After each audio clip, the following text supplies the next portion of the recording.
Selamat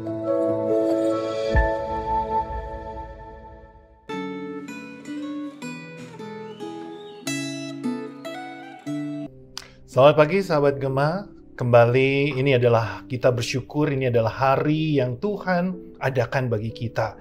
Dan kita bersyukur bahwa hari ini kembali kita boleh merenungkan perenungan kita yang terambil dari 1 Samuel pasal yang ke-25. 1 Samuel pasal yang ke-25. Saudara, kita tidak akan bisa membaca semua, karena itu silakan saudara membaca sendiri nantinya. Tetapi di dalam teks kita pada pagi hari ini kita akan melihat ada 3 orang yang memiliki 3 tindakan yang berbeda, dan tindakan mereka ini memiliki juga 3 konsekuensi yang berbeda pula.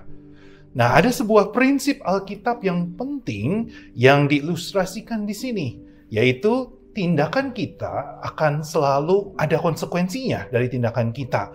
Konsekuensi itu akan mengikuti segala perbuatan kita. Kalau kita mau memakai peribahasa, maka kita akan menuai apa yang kita tabur. Nah, mari kita lihat sekilas dari 3 orang ini. Yang pertama, kita melihat ada orang yang bernama Nabal. Nabal ini adalah tipe orang yang menarik sekali. Sekali kita mendapati atau bertemu dengan orang yang seperti Nabal ini, kita tidak akan pernah lupa. Dan dia diberikan catatan seorang yang tidak bijak atau seorang yang bodoh. Nah, menarik sekali bahwa nama Nabal itu sebenarnya adalah bodoh. Ya, dan kelakuannya itu juga sesuai dengan namanya. Dia dituliskan dia adalah orang yang kasar dan jahat. Kasar ini adalah artinya orang yang keras kepala, orang yang sulit, bahkan kejam.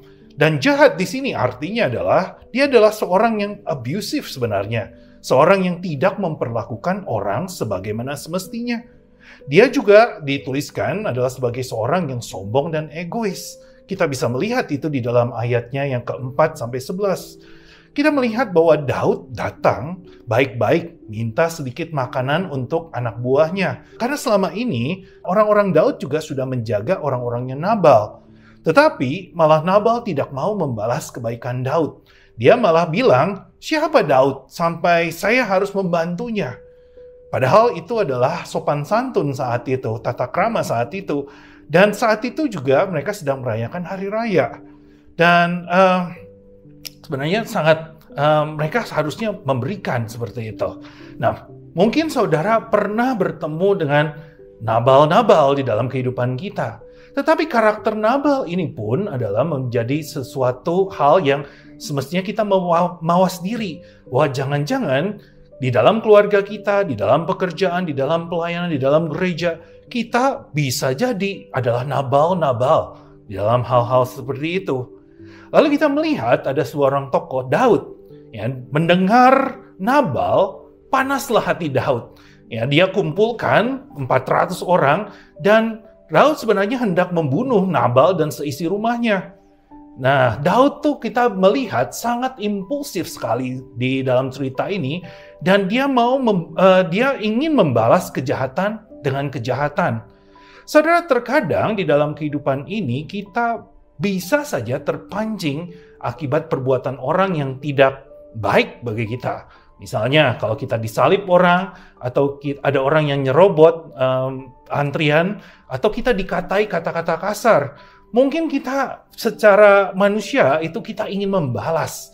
Tapi pernahkah teringat ketika kita membalas maka situasinya menjadi makin pelik, situasinya makin keruh, dan kita nyesel sebenarnya.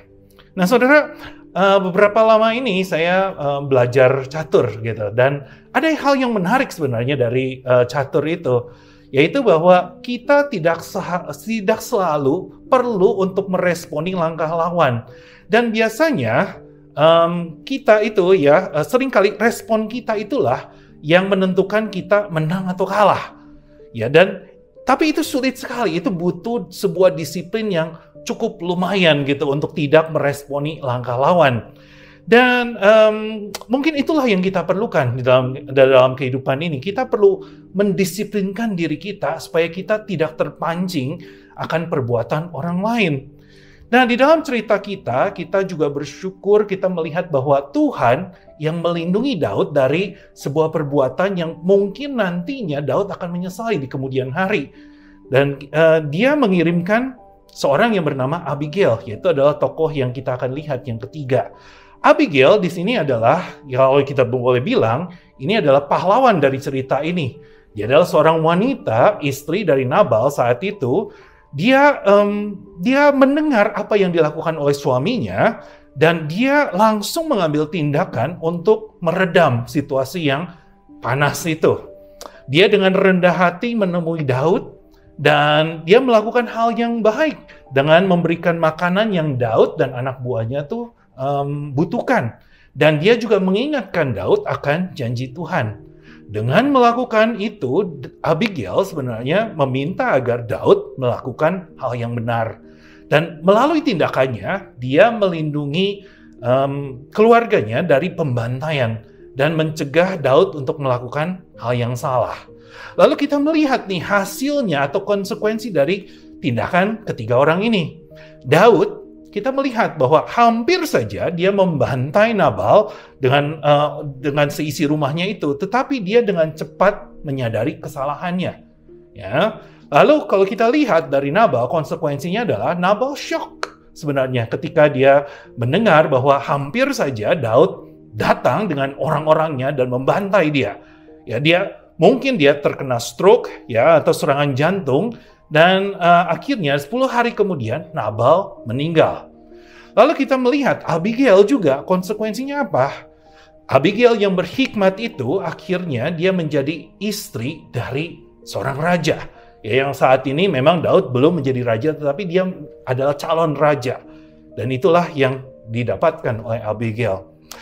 Nah saudara, 1 Samuel 25 ini adalah pesannya tuh sangat jelas. Yaitu tindakan kita itu memiliki konsekuensi. Kita menuai apa yang kita tabur. Kalau kita menabur yang baik, maka kita pun akan menuai yang baik.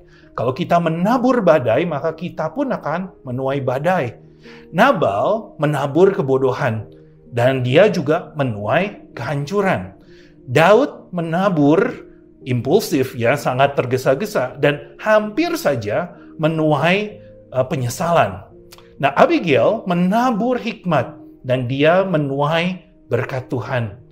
Saudara, sebagai orang Kristen, kita dipanggil untuk memuliakan Allah dengan sikap dan tindakan kita. Dan itu hanya bisa terjadi saat kita minta Tuhan Yesus, Anak Allah itu, untuk memampukan kita membuat keputusan yang bijak dalam kehidupan kita. Mari kita berdoa. Tuhan, terima kasih untuk firman-Mu yang mengingatkan kami bahwa setiap tindakan kami akan ada konsekuensi. Biarlah kami terus meminta pertolongan dari Tuhan Yesus saja untuk membuat kami untuk memilih tindakan yang berhikmat, sehingga kami boleh menuai segala kebaikan. Kami berdoa, kami serahkan dalam nama Tuhan Yesus. Amin. Tuhan memberkati kita semua.